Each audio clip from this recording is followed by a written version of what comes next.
Oui, au tout départ, il y a eu le personnage féminin de Zafira qui a été un personnage, en tout cas ce qui m'a beaucoup frappé au départ, c'est que c'est un personnage féminin qui a été contesté à travers les siècles par les historiens et parfois aussi soutenu par d'autres historiens.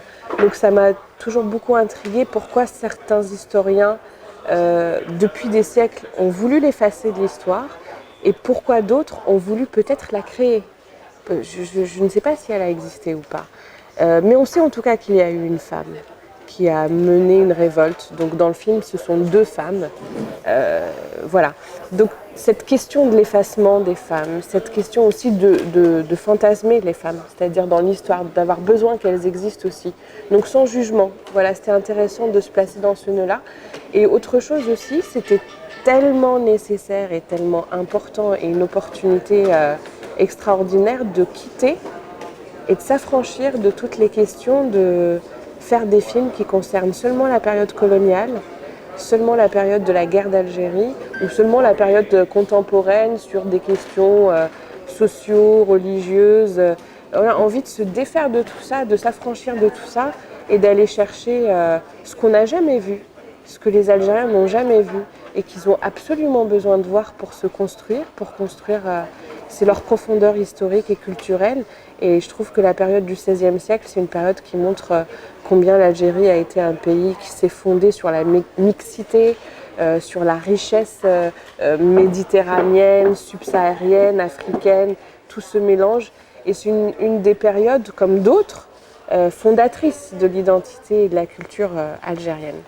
Et essayer de créer un peu la pièce manquante. On a un trou historique et culturel où beaucoup, et parfois en Occident, aiment dire qu'en Algérie, avant le colonialisme, il n'y avait rien. C'était juste un caillou. Et nous, on voulait dire, non, en fait, il y a des histoires, il y a des légendes, et il faut qu'on en fasse un film. Parce qu'on est aussi producteur, donc on a toujours plusieurs scénarios prêts à tourner, et c'est en fonction de celui qu'on a envie de pousser ou qu'on arrive plus facilement à financer. Faire un film d'époque dans un pays où il n'y a pas beaucoup d'économie de cinéma, c'est beaucoup plus compliqué. Ça allait être très dur à faire un budget, mais c'était tellement vital. Il y avait, à 90%, on allait rater le film, ou c'était très c'était dangereux. Mais c'était ça le vrai besoin de cinéma. Quitte à faire un film, parce que on fait un peu notre film, chaque film comme le dernier, c'est celui-là qu'il faut essayer de faire.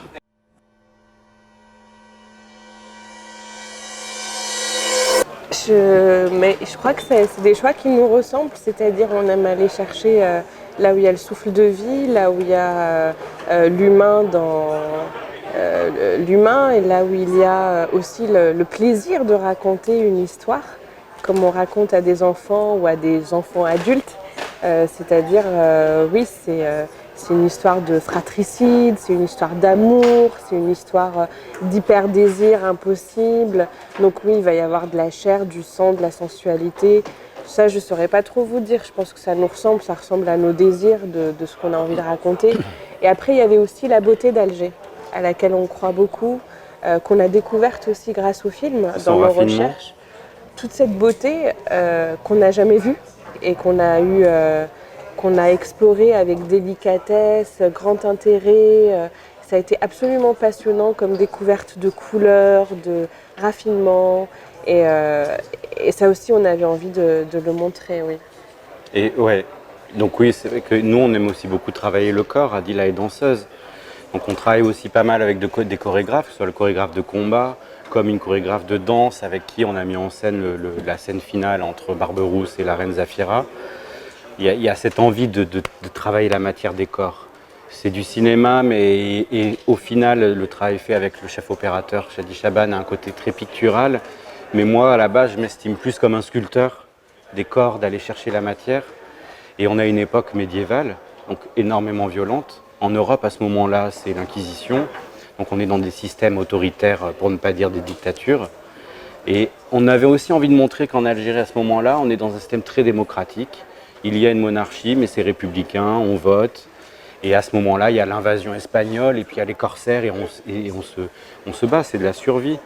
C'est cette image au début du portrait de famille, avec cette très belle porte. La porte est très raffinée, mais en même temps, elle est très massive. Et les êtres humains, ils sont tout petits comme ça.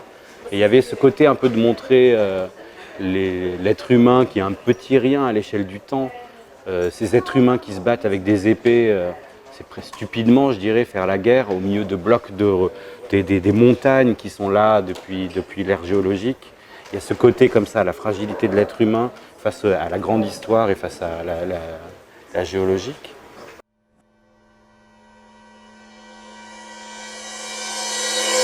Alors le film n'a pas coûté beaucoup. C'est un film low budget. C'est vraiment un film low budget. C'est le budget qu'on a pour un petit film, un film contemporain. Et c'est un des choix politiques entre guillemets du film, c'est de dire nous on vient d'un pays où il n'est pas possible de financer ce genre de cinéma. On vient d'un endroit où on nous dit partout que c'est impossible. Et c'était impossible. Comme je disais, on a marché dans le désert et on a dit là, va falloir creuser, il va falloir trouver de l'eau. Ça a été très long. On a creusé longtemps et on a trouvé. C'est-à-dire qu'on a trouvé une façon de faire du cinéma selon notre condition et en essayant de ne jamais faire baisser le niveau. Donc ça a été très artisanal et ça a été une mobilisation extrême de l'équipe algérienne, technique, qui a dit « Attends, là c'est un film qui parle de notre histoire, on ne nous a jamais permis ça. » Donc les gens ont donné beaucoup plus. Mais c'est aussi, bon, on a fait ce film, on a créé des costumes qui n'ont jamais été créés, on a créé des décors qui n'ont jamais été créés. Aujourd'hui, les Algériens, s'ils veulent faire un film au XVIe siècle, auront accès à nos costumes. On a créé ce patrimoine. On espère maintenant qu'on pourra permettre à des pays de notre région de faire ce genre de film. Parce que nous aussi, on a le droit de montrer notre histoire. Ça ne peut pas être toujours les mêmes qui racontent leur XVIe siècle, leur XIe siècle. Voilà, il faut que nous aussi, on puisse et du coup, Adila parlait de trouver de l'eau. Et c'est vrai que dès qu'on trouvait un peu d'eau, on l'a travaillé et on montrait, regardez ce qu'on peut faire. Et d'autres personnes venaient.